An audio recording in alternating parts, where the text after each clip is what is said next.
Friends, இங்கே பாருங்கள். இந்த பூவை பார்த்தாலே நமக்கெல்லாம் என்ன ஞாபகம் வரும் சொல்லுங்கள்? எனக்கு ஒரு ஞாபகம் வருது. என்ன தெரியுமா பாடல்? ஆவாரம் பூவு 6-7 நாளா நீ போகும் பாதையில் காத்திருக்கு, ஏனுனி மூக்கு ஏனுங்க வேத்திருக்கு, ஆவாரம் பூவு அப்படிங்கிற ஒரு ஞாபகம் வந்து எனக்கு வருது ஃப்ரெண்ட்ஸ். இது பாருங்கள், இது வந்து ரொம்ப மருத்துவம் உள்ளது. எப்படி சொல்கிறதுனா, இது வந்து சுகருக்கு நல்லது. அதுபோக இந்த கொலையை வந்து நாங்கள் சின்ன பசங்களாக இருக்கையில் எங்கள் அம்மா வந்து இந்த கொலையை வந்து பிடுங்கிட்டு வந்து கம்மாயில் வந்து குளிக்கையில் இந்த கொலையைத்தான் தலைக்கு தேய்ச்சி குளிவாட்டி விடுவாங்க. தலைக்கு தேய்ச்சி குளிவாட்டினா ரொம்ப நல்லது. ஷாம்புக்கு பதிலாக நல்லா இதை வந்து கல்லில் போட்டு உரசையில் நுரையாக வரும் ஃப்ரெண்ட்ஸ். அதை வந்து எடுத்து எங்கள் அம்மாங்கெல்லாம் தலையில் வந்து எங்களுக்கு தேய்ச்சி குளிவாட்டி விடுவாங்க. ரொம்ப நல்லது. இது வந்து இந்த பூவாக எடுத்து இங்கே பாருங்கள், இந்த பூ வந்து பறித்து காய வச்சு சுகருக்கு நல்லது, சாப்பிட்லாம்னு சொல்கிறாங்க. ஆமாம், ரொம்ப நல்லது ஃப்ரெண்ட்ஸ். பாருங்கள், நிறையா இருக்குது. ஆமாம், இங்கே வந்து எப்படி சொல்கிறது, எதுவுமே வந்து இல்லைங்கிற அளவுக்கு இருக்காது. எல்லாமே போதுங்கிற அளவுக்கு இங்கே பாருங்கள் ஃப்ரெண்ட்ஸ். எல்லாமே ஒவ்வொரு மருத்துவம் உள்ளது ஃப்ரெண்ட்ஸ். இதெல்லாம் வந்து நீங்கள் கேள்விப்பட்டிருக்கீங்களா அப்படிங்கிறது தெரில. காடுகளில் தான் கிடைக்கும்.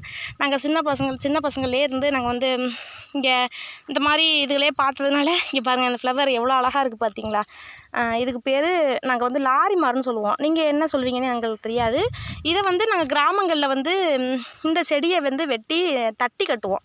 அதாவது வேலி சொல்லுவோம்ல, முள்ளுக்கம்பி இப்போ போடுறோம், அப்போல்லாம் வந்து நாங்கள் இந்த இதுகளை வெட்டி தட்டி கட்டு வேலி மாதிரி வச்சுக்கிடுவோம் ஃப்ரெண்ட்ஸ். இங்கே பாருங்கள், இதெல்லாம் நீங்களாம் பார்த்துருக்கீங்களான்னு தெரில. எவ்வளோ அழகாக இருக்குது பாருங்களேன் இந்த ஃப்ளவர்லாம். இது வந்து ஃப்ளவர் எவ்வளோ அழகாக இருக்குது பாருங்கள். காய் வந்து ஒரு விதமாக காய்க்கும். இதில் இல்லை, இப்போ சீசன் இல்லை பொழைக்கி. பாருங்கள், எல்லாமே வந்து ஒவ்வொரு மருத்துவம் உள்ளதுங்க. அவ்வளோதான் சொல்லலாம். இங்கே பாருங்கள், ஆவாரஞ்செடி நிறையா இருக்குது. எங்கிட்டு திரும்பினாலும் ஆவாரஞ்செடி, லாரி கொலை சொல்லுவாங்கள்ல, இது லாரி கொலை. அப்புறம் இங்கிட்டு பார்த்தோம்னா அதெல்லாம் வேளாமரங்க, முள் இல்லாத வேளாமரம், கருவேலமரம் சொல்லுவோம்ல. கருவேலாங்காட்டுக்குள்ளே கட்டி வச்ச கூட்டுக்குள்ளே காணா குருவி ரெண்டும் என்ன பேசுது, அட என்ன பேசுது அப்படிங்கிற பாட்டெல்லாம் அந்த மரத்தை வச்சு தான் வந்திருக்கு பாருங்கள். இங்கே பாருங்கள் ஃப்ரெண்ட்ஸ், எல்லாமே பார்க்க அவ்வளோ அழகாக ரசிச்சுக்கிட்டே இருக்கலாம். நான்லாம் வந்தேன்னா எங்கள் வீட்டிலே நான் இருக்க மாட்டேன். எங்கள் அப்பா வீட்டுனாடி தான் வருவேன். வந்தேன்னா எனக்கு இந்த காட்டுக்குள்ளே இதுகளெல்லாம் ரசிக்க பண்ண. இங்கே பாருங்கள் ஃப்ரெண்ட்ஸ், இதெல்லாம் மருந்து கிடைக்காத பொருள் இல்லையா? காட்டுக்குள்ளே இந்த மாதிரி எப்போவுமே நாங்கள் இந்த மாதிரி சுற்றிக்கிட்டே தான் இருப்போம். ஒவ்வொன்றையும் பார்த்து ரசிக்க, அந்த பழங்கள்லாம் பிடுங்கி சாப்பிட்டா அவ்வளோ டேஸ்ட்டாக இருக்கும் ஃப்ரெண்ட்ஸ். நான் வந்து எப்படி சொல்கிறேன்னா, ஒரு செடியை காமிக்கிறேன். அந்த செடியில் வந்து ஃப்ரெண்ட்ஸ் அந்த பழம் தண்ணி மாதிரி குண்டுன்னு தண்ணி மாதிரி பழுக்கும் ஃப்ரெண்ட்ஸ். அதெல்லாம் சாப்பிட்டோம்னா, நாங்கள் சின்ன பசங்களில் ஆடு மாடு மேய்ச்சிக்கிட்டு திரிவோம் ஃப்ரெண்ட்ஸ். அப்போ வந்து இந்த இருக்குது பாருங்கள் இந்த செடி, இதில் இன்னும் பிஞ்சு விடலை. இங்கே பாருங்கள் ஃப்ரெண்ட்ஸ், இது வந்து ஆனாம்பழம்னு சொல்லுவாங்க. இதில் வந்து நல்லா தண்ணியாக இருக்கும் பழம்.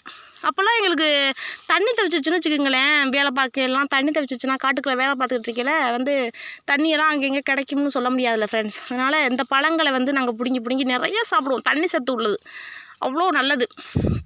நாங்கள் நிறையா பிடுங்கி காட்டுக்குள்ளே இருக்கையில் பிடுங்கி சாப்பிடுவோம். இதெல்லாம் நீங்கள் பார்த்துருக்கீங்களா அப்படிங்கிறது தெரில. இங்கே பாருங்கள், இதை ஈச்ச மரம், ஈச்சங்கண்டு. இதில் இன்னும் விடலை, சின்ன கண்டாக தான் இருக்குது. இதில் தான் ஈச்சங்காயெல்லாம் பிடுங்கி அதெல்லாம் வந்து ஒரு தனி ருசிங்க. காட்டு பழங்களே பிடுங்கி தின்னுக்கிட்டு திரிவோம்.